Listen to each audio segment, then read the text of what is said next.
Cancel your appointment immediately and get a mop. The kitchen floor is sticky, and frankly, it is embarrassing to have you sitting there doing nothing while I host this party. Vanessa's words sliced through the air like a knife, her voice dripping with contempt. The guests around me didn't notice. How could they? They were too busy socializing, mingling among the glittering silver and teal balloons, chatting, laughing, oblivious to what was unfolding right under their noses. But I knew. And, oh, Vanessa made sure I knew. The party was for my granddaughter Sophie, celebrating her 13th birthday, but it didn't feel like a birthday at all. It was more like a lavish gala, a display of Vanessa's desperate attempts to climb the social ladder. She was hosting this event as if it were her own show, a show where I, Eleanor Vance, was nothing more than a background character, quiet, invisible. I was sitting in the corner of the room, clinging to my phone as if it were the last tether I had to the outside world. The shaky hand holding the phone was not from my age but from the whirlwind of emotions crashing through me. On the other end was Mr. Arthur Sterling, a senior appraiser from one of Seattle's most renowned auction houses. He had just shared news that made everything around me blur. $408,000, he had said, his voice as calm as if he were talking about a loaf of bread. For the Victorian sapphire and diamond brooch. $408,000. The brooch. The one my mother had pinned to my coat the day I left Ireland 50 years ago. It wasn't just a piece of jewelry, it was a piece of my history, my past, a reminder of a life I had left behind. But now it could be my escape. It could be my lifeline. I stared at the phone, my mind spinning. It felt like air after being submerged for too long, and yet, Vanessa had no idea. To her, I was just the old woman who lived in the damp, forgotten room off the laundry area. The woman who did the laundry, cooked the meals, and lived in exchange for existing under her roof. Then there she was, standing over me, her heels clicking on the floor, her expensive perfume choking the air. Her voice, sharp and bitter, cut through the room again. "Eleanor! Are you deaf?" she snapped, her eyes narrowing as she stared down at me. I said hang up the phone. The caterers spilled wine near the entrance. "Clean it up now." For a moment, I froze. My chest tightened, as it always did when she barked orders at me. The weight of the years of silent subservience hung heavy on me, like an anchor dragging me down. But then, something inside me snapped. It was as if the chain that had been binding me for over a decade finally broke. I didn't respond immediately. I looked at the phone, then at her hand, pointing toward the kitchen, and finally, I looked into her eyes. Cold. Calculating. Empty. "No," I said softly, my voice barely a whisper. But in that silence, it was as if the whole room froze. The guests around us paused. Even the music seemed to fade away. I could feel their eyes on me. I could hear their breaths held in anticipation. Vanessa blinked, her face betraying shock before she quickly masked it with a nervous laugh. "Excuse me? What did you just say?" I stood up, my knees aching, my back stiff from hours of baking and serving, but I stood tall. I looked her right in the eyes. "No, Vanessa," I said again, my voice now firm. "I'm on an important call. I am not a maid, and I'm not cleaning up your mess." The look on her face transformed. That facade of the perfect hostess cracked, and all the ugly raw rage underneath it seeped through. She took a step closer to me, her voice dropping to a threatening whisper that, despite her attempt to contain it, was loud enough for half the room to hear. "You ungrateful old leech," she hissed. "You are good for nothing. You are a useless burden who just takes up space in my house. If you don't like the rules, you can get out." The room went completely silent. My son, David, who had been laughing with a colleague by the fireplace, turned to look at us.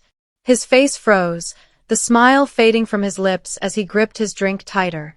Sophie, sweet Sophie, my bright-eyed granddaughter, looked from me to her mother, her face crumpling as tears welled in her eyes. But David didn't move. He didn't speak up to defend me. He just stood there. And it broke me. The silence, the weight of it, was worse than any insult Vanessa could throw at me. It was as if my son had already chosen sides. And it wasn't mine. I looked at David one last time, hoping that he would do something, anything, to be the man his father had raised him to be. To be my son. But nothing. Not even a word. And that was when I knew. The son I had raised, the man I had hoped for, was a ghost. I turned, without another word, and walked past Vanessa, through the crowd of stunned guests, their pitiful gazes following me like a silent chorus of judgment. The whispers, the uncomfortable shuffling of feet, the rustling of silk dresses, they all faded as I walked to the door. I walked out of the house I had built with my late husband, the house where I had raised my son, where I had nursed my husband through his illness. The house that was supposed to be home. And as I stepped out into the cool, misty Seattle evening, I didn't look back. What none of them knew was that the call I had been interrupted wasn't just about money. No, it was the first domino in a chain that would bring everything crashing down. Vanessa thought she had just scolded a servant. What she didn't realize was that she had just signed her own warrant. If you've ever felt invisible in your own life, if you've ever been made to feel small by the people who should love and care for you, stay with me. What happened next was not just revenge. It was justice. But before we move to the next chapter, please, like this video and listen to my story till the end. Let me know which city you're listening from. That way, I can see how far my story has traveled. You're not alone in this fight. Keep listening, and let's see where this journey leads us. Stay tuned for what happens next. I arrived at Martha's house 20 minutes later.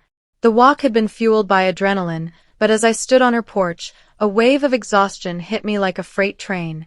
My legs trembled beneath me, and for the first time that night, the weight of everything seemed to crush me. Martha opened the door before I could even knock.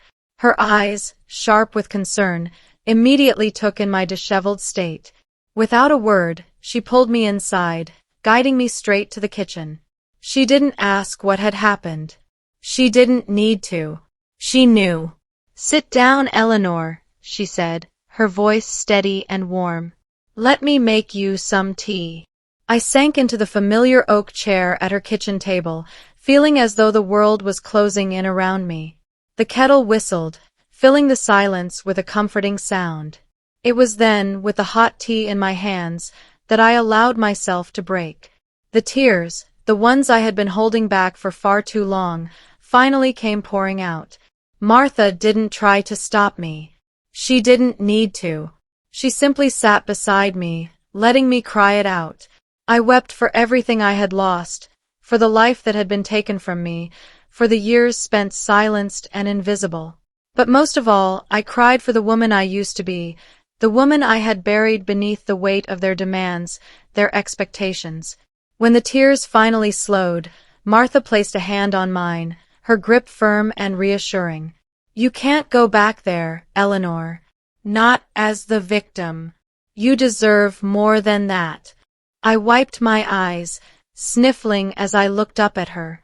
"But Martha, it's my house. David and I agreed I would live there.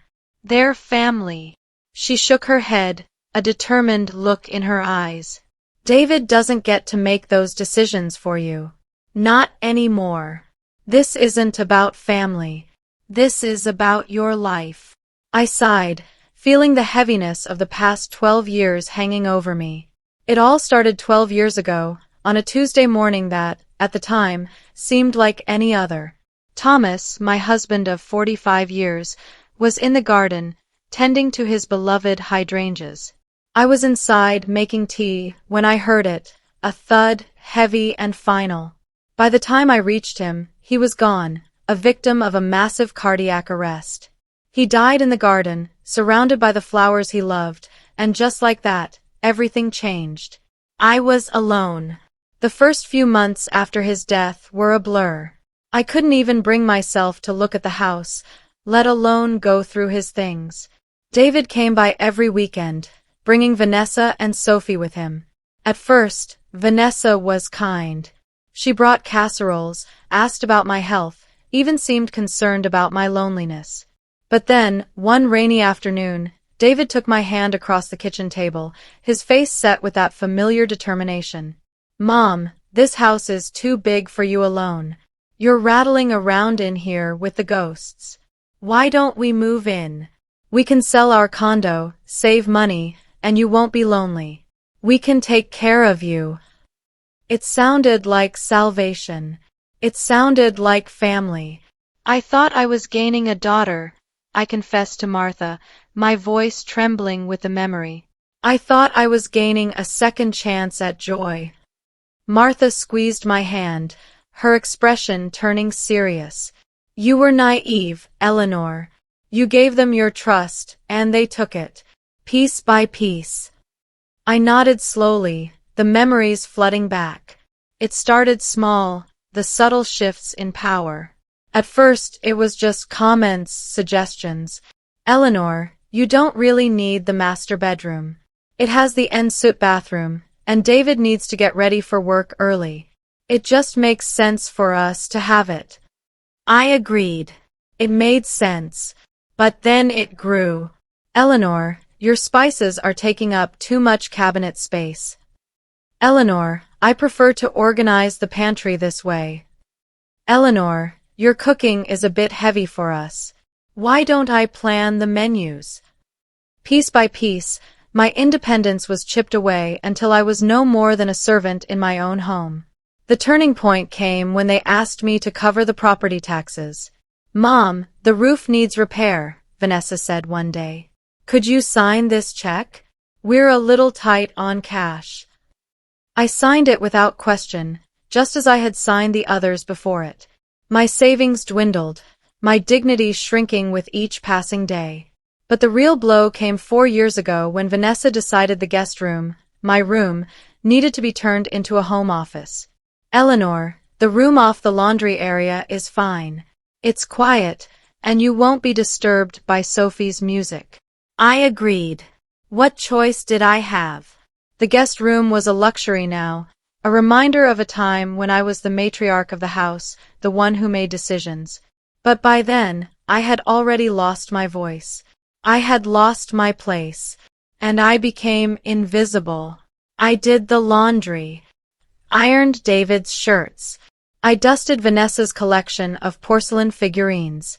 I watched as they went on vacations to Hawaii and Paris while I stayed behind, house-sitting. I swallowed my pride day after day because I told myself it was better than being alone in a nursing home. But sitting in Martha's kitchen, sipping tea, I realized the cost of that compromise had been my soul.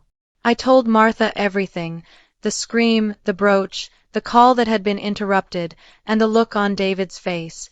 That blank, indifferent expression. Martha slammed her hand on the table. "Enough, Eleanor. This ends tonight." "But it's my house," I said weakly. Martha stared at me, her eyes fierce with determination. "David doesn't own it. You do. Thomas left it to you. Do you understand?" I blinked, stunned. I hadn't looked at the paperwork in years. But Martha was right. The house had been left to me. Everything had been left to me. "You're not a guest in your own home," she said, her voice softening. "You're the landlord. They're living on borrowed time." That night, I slept in Martha's guest room, surrounded by soft quilts and the scent of lavender. It was the first time in years I hadn't woken to the hum of the washing machine or the sound of Vanessa's voice barking orders. And when I woke the next morning, I knew what I had to do. Before we go on, tell me in the comments if you've dealt with something similar. Share your story. You're not alone. And don't forget to subscribe for more stories about standing your ground and reclaiming your life. Now, stay tuned. The story's just getting started. The next morning, Martha's pancakes were warm, comforting, and full of love. The steam rising from the syrup-coated stack was a little slice of normalcy in a world that had recently spun out of control. But as I sat at the table, sipping my coffee and listening to the birds outside, I knew what had to come next. "We're going to see James today," Martha said, setting a plate of pancakes in front of me. "James Sterling. You remember him, little Jimmy who used to eat dirt in the backyard." I chuckled at the memory. He wasn't so little anymore. "James Sterling," Martha continued, "is one of the most feared estate attorneys in Seattle. He's sharp, tough, and he's not afraid to go after bullies.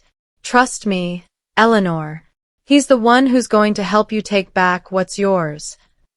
I smiled faintly, feeling a flicker of hope in my chest. James' office was in a gleaming glass tower downtown, a world away from the backyard where he'd once played. When we arrived, the contrast struck me. I felt small and out of place amid the sleek modernity, the cold metal and glass, but Martha stood tall beside me, her presence grounding me. Inside, James was everything Martha promised: sharp, confident, and more than a little intimidating.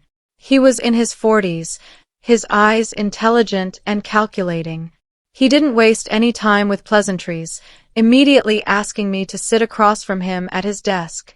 "I've read through your story, Eleanor," James said, his voice smooth but serious. "But I need to clarify a few things before we move forward." I nodded, my heart pounding in my chest. "You hold the title to the property, correct?" "Yes," I replied, my voice steady despite the whirlwind in my mind. "And do you have a formal lease agreement with your son and daughter-in-law? Do they pay rent?" "No, we're family," I said quietly, a lump forming in my throat. "They cover groceries and utilities, and I pay the taxes and insurance." James took off his glasses, rubbing the bridge of his nose as if deep in thought. "In the eyes of the law, they are tenants at will. The situation is complicated, especially with family dynamics. But what changes everything here is the abuse." His words hit me harder than I expected. I had always known, deep down, that something wasn't right, that I was being taken advantage of. But hearing someone like James say it, with such authority, made the weight of it all real. "We need to verify the status of the deed immediately," he continued, his eyes sharp. "And we need to secure your assets. That brooch you mentioned." I reached into my purse, my hand trembling as I pulled it out. The sapphire glinted in the light, its deep blue hue like a piece of the sky itself. James examined it carefully, his brow furrowed. "Do not take this back to the house," he instructed, his voice firm. "We're putting it in a safety deposit box today." I nodded, clutching the brooch a little tighter as he spoke. It was more than just jewelry now. It was my ticket out of this nightmare, my way of reclaiming my life. As James moved on to discussing the house and Vanessa's financial dealings, he was already piecing together the puzzle, setting the stage for what was to come. "We need to see what documents Vanessa is keeping," he said. "If she's running a business and living lavishly while pretending poverty to you, we need to know why. We need to know the real financial situation at that house." When I returned home the next day, I knew it was the calm before the storm. Vanessa was at her Pilates class, and David was at work, leaving me with an opportunity one couldn't waste. The house was eerily quiet as I stepped inside, and the familiar weight of my keys in my hand felt almost foreign. It was my house, my legal house. But after so many years of being silenced, I felt like an intruder.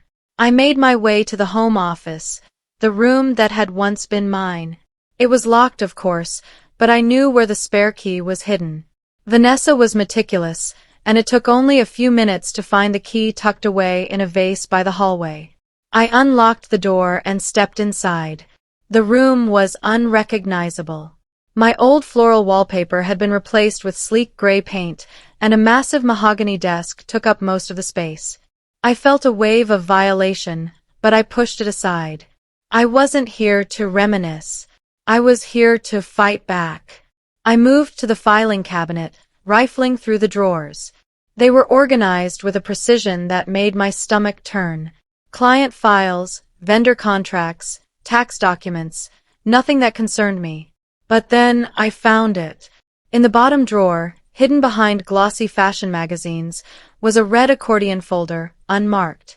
My heart skipped a beat as I opened it. Inside were credit card statements, more than a few, each with staggering debts. $18,000 on a Visa card, $24,000 on an Amex, $12,000 on a Nordstrom card. The total debt was nearly $300,000. But that wasn't what stopped me cold. Behind the statements was something even more chilling, a letter from a law firm I didn't recognize. The subject line read, "Petition for Guardianship Competency Evaluation regarding Eleanor Vance." I felt the blood drain from my face as I read the letter. They were planning to declare me incompetent. It was a blueprint, a strategy for documenting instances of memory loss and erratic behavior. They planned to isolate me from my friends to prevent confusion, to erase my personhood, and to control my assets. Once they had guardianship, they could sell my home, pay off their debts, and dump me in a state-run facility. I sat down at the desk, trembling, as I read through the rest of the documents. There was even a glossy brochure for a facility called Sunset Pines, grim, with shared rooms, fluorescent lighting, and a history of health code violations. I felt a cold rage seep into my bones.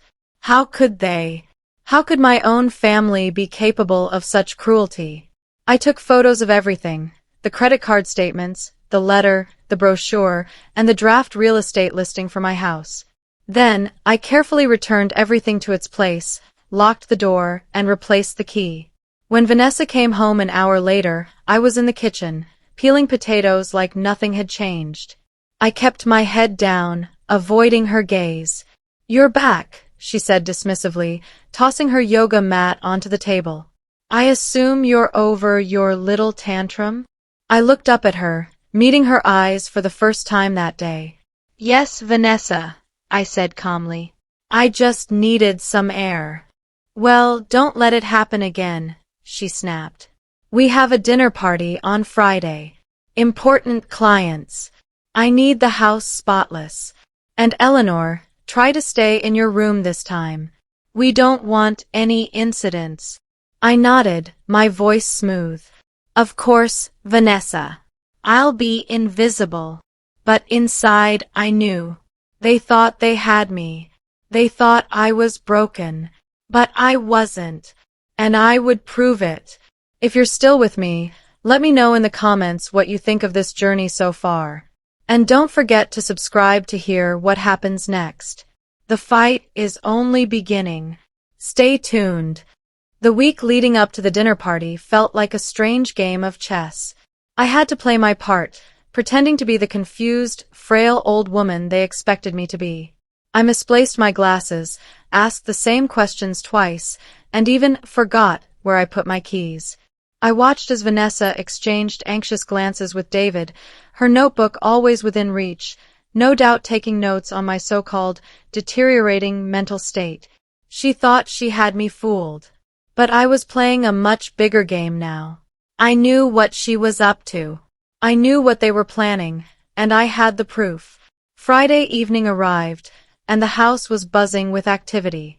Hired staff fluttered around, setting up tables and arranging flowers.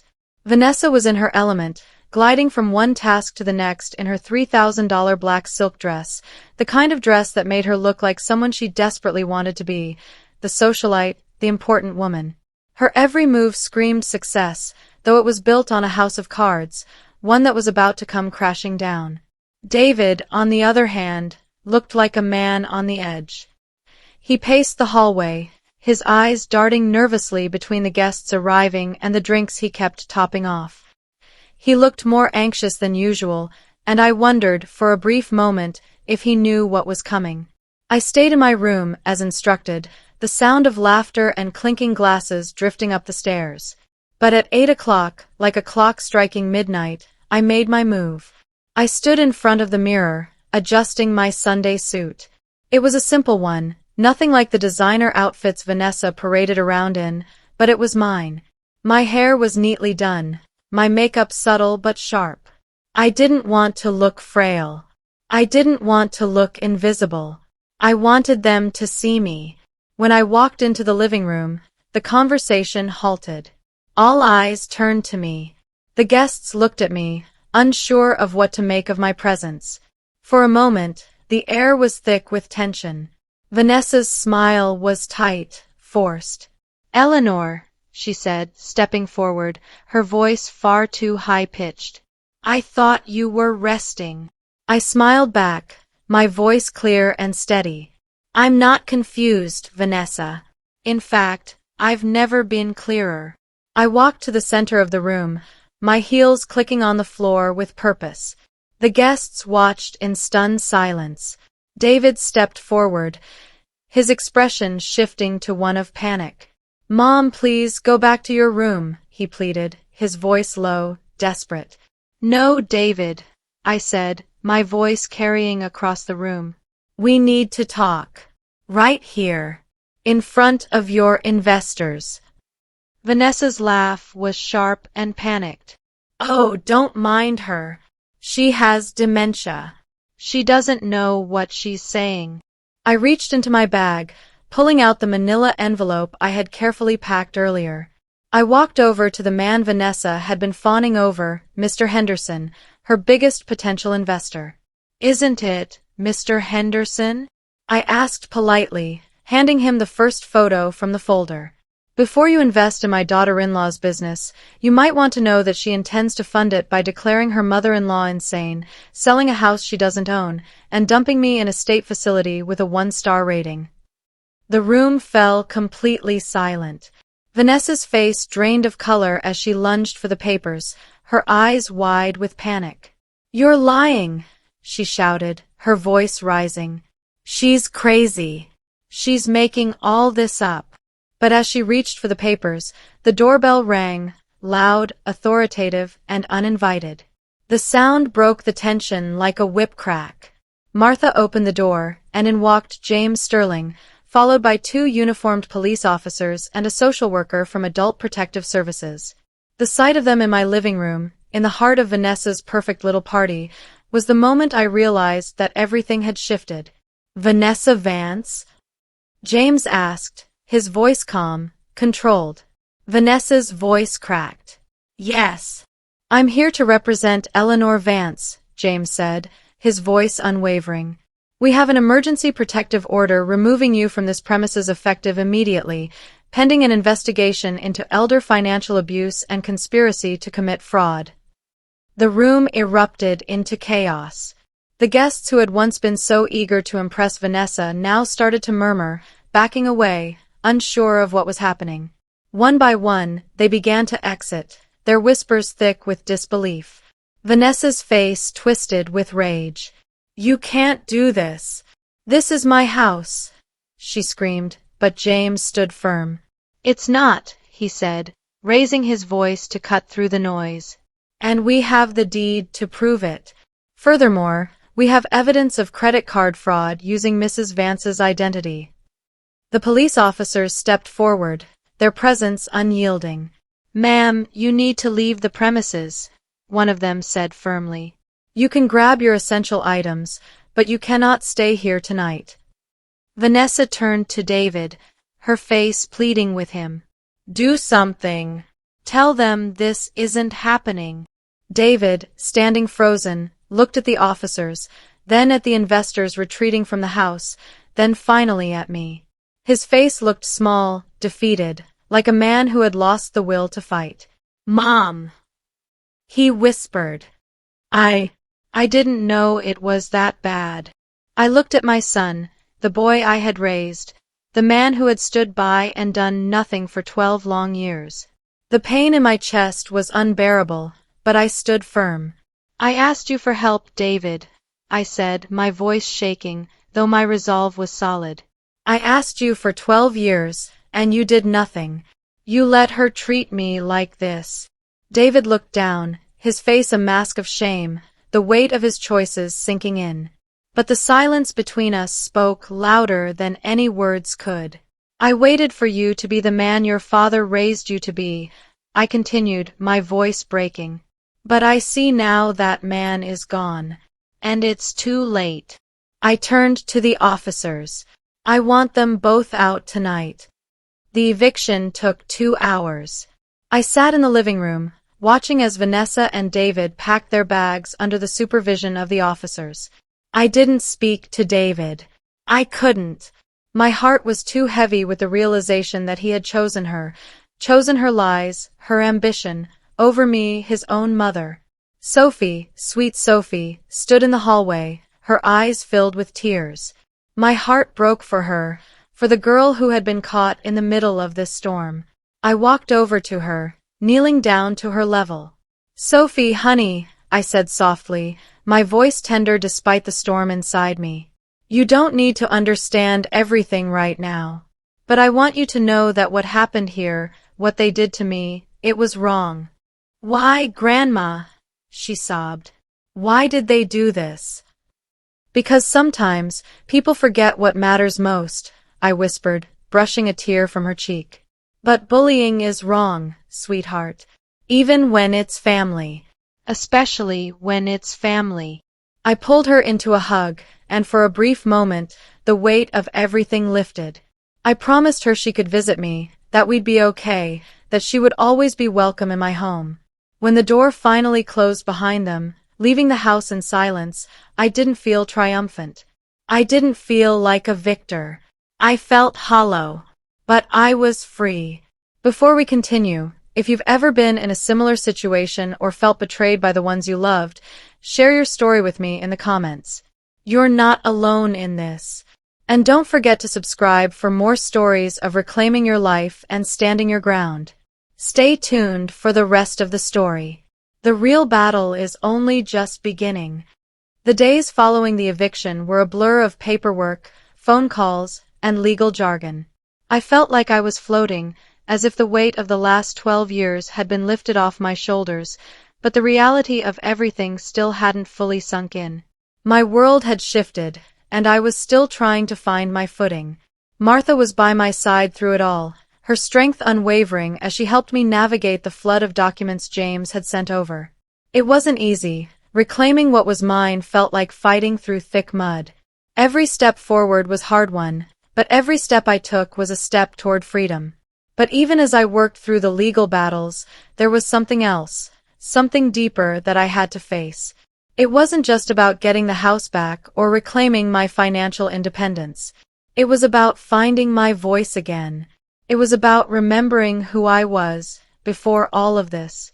I sat in the garden one morning, the one Thomas had tended to for years, and watched the hydrangeas he had loved so much bloom again. They were as vibrant as ever, their blue petals swaying gently in the breeze. It was in that moment, with the sunlight filtering through the trees, that I realized the house wasn't just bricks and mortar. It was memories, love, and sacrifice. It was home. And it was mine. The legal process was long and messy, but with James' help, things started to fall into place. Vanessa was charged with attempted fraud, identity theft, and conspiracy to commit elder abuse. The evidence we had collected, the letters, the credit card statements, and the petition for guardianship, were all damning. Vanessa pled guilty to a lesser charge to avoid jail time, but her career, her carefully constructed life, came crashing down. She received 5 years of probation, a felony record, and mandatory restitution. Her business? Gone in an instant. The investors she had hoped to impress turned on her, one by one, when they saw what she had done. David was a different story. He tried to claim ignorance, but that excuse didn't hold up. Not with the evidence we had, not with the years of silence. He lost his job, the scandal following him wherever he went. And then, 6 months later, Vanessa left him. The debts, the lies, the manipulation, it all came crashing down. The pressure was too much, and the love they had once shared was destroyed. I sold the brooch. It was hard to part with something that had meant so much to my mother and to me, but I didn't need it anymore. The $400,000 I received went into fixing up the house. My house. I tore down the wall to the servants' room, repainted the kitchen a bright, cheerful yellow, and bought new furniture that didn't hurt my back. But a big house is lonely for one person. I realized then that my true mission wasn't just to reclaim what had been taken from me. It was to repurpose the space, to create a place where others who had been overlooked could find a sense of belonging. And that's how Vance House was born. It's not a nursing home, not a place for the forgotten elderly. It's a co-living sanctuary for active senior women. Women like me, women who have lived their lives, who have fought battles, who have dreams of their own. Martha lives there now, of course, as does Mrs. Higgins, a retired librarian who had been nearly evicted from her apartment because of rent hikes. There are 5 of us now, sharing expenses, cooking together, and looking out for each other.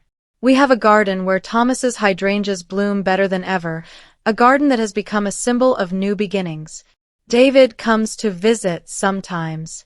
He lives in a small apartment across town. He looks older, more tired, as if the weight of everything has worn him down. He's trying to rebuild a relationship with Sophie, and, I suppose, with me. We sit on the porch, drinking coffee, and talk. There's a truce now, though the trust is gone. It's shattered, like glass. David knows now that I am not a piece of furniture, something to be pushed aside when it's convenient.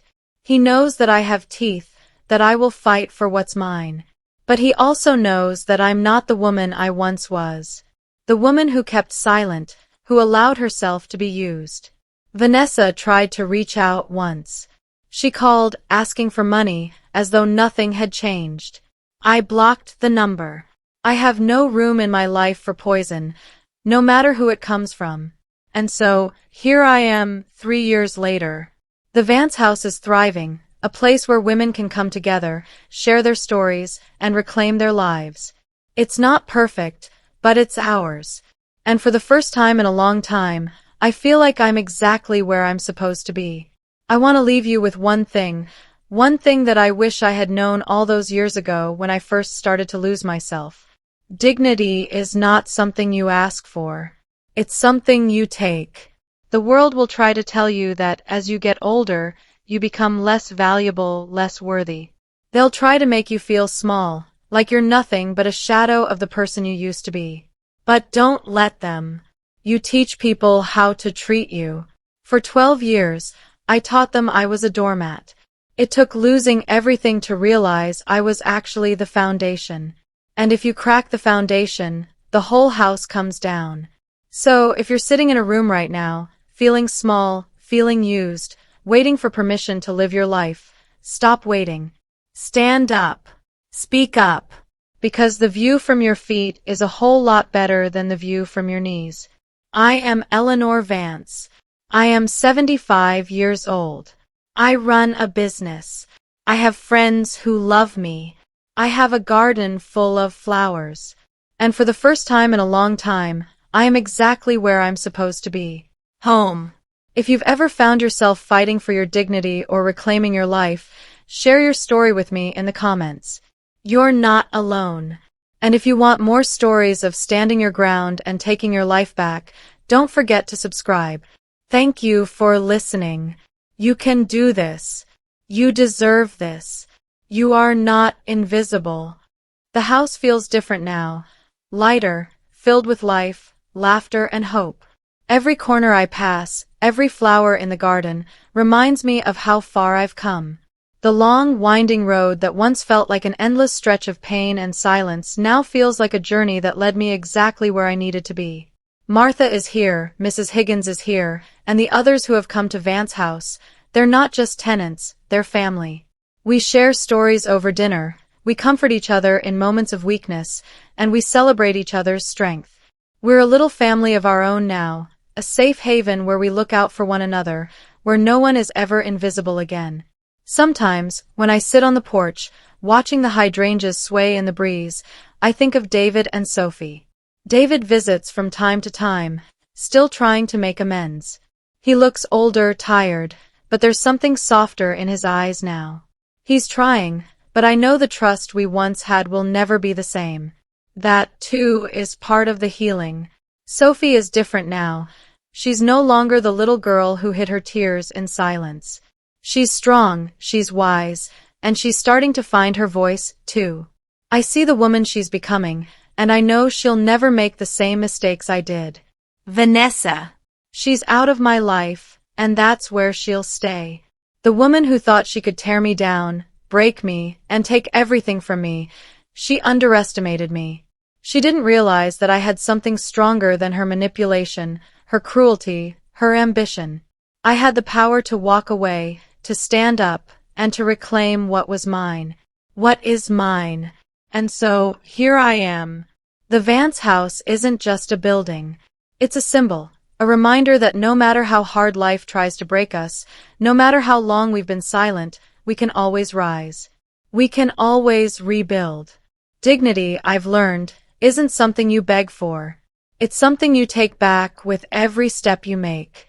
It's something you own, not because others give it to you, but because you refuse to let anyone strip it away. If you're reading this and you feel like you've been invisible, forgotten, or used, know this: you are not alone. You are stronger than you realize. You have the power to stand up, to take back what is yours, to reclaim your life. If you're still with me, still listening, share your story in the comments. Tell me where you're listening from, and tell me about your own journey. Let's stand together. Let's lift each other up. And if you want to hear more stories like this one, stories of reclaiming strength, of standing your ground, of finding your voice, don't forget to subscribe. There's more to come. You're not alone in this fight, and you never will be. Thank you for walking this path with me. Remember, home is not just a place. It's the life you build, the people you surround yourself with, and the courage to take back everything that was always yours. You are not invisible.